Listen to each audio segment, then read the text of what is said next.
গাইছে হচ্ছে ফিশ মার্কেটে আসছি। তো অনেকদিন ধরে আমার তেল ফিনিশ হয়ে গেছে মাথায় দেওয়ার। আজকে দেখো আমি কি তেল নিয়ে নিচ্ছি। এখন এটা এটা নিয়ে যাব, মাথা দেবো। এটা হচ্ছে coconut oil, natural coconut oil, pure একদম খাঁটি অয়েল। দেখো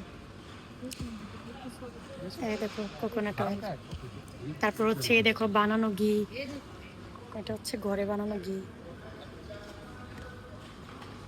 আমি একটা হচ্ছে ছোট ঘি নিলাম আর হচ্ছে একটা পিওর কোকোনাট অয়েল নিলাম। ও তোমাদেরকে আরেকটা জিনিস দেখা গাইস, এই দেখো ডিম। গাইস এত বড় ডিম কেউ কোথাও দেখছো? ও মাই গড, এটা এটা একটা ভাজলে, যদি একটা ডিম ভাজি তাহলে 10 থেকে 15 জন মানুষ খাইতে পারবা গাইস। কত বড় ডিম, মনে 1 কিলো হইব। 1 কিলো উপরে, 1 কিলোর উপরে গাইস। এই দেখো ডিম, আমিও জীবনে ফার্স্ট টাইম আজকে এত বড় ডিম দেখছি, কখনো দেখি নাই। তো আমি এটা নিব না, বাস আমি বাস দেখলাম। আমরা অন্য অন্য কিছু নিব গাইস। Bye bye.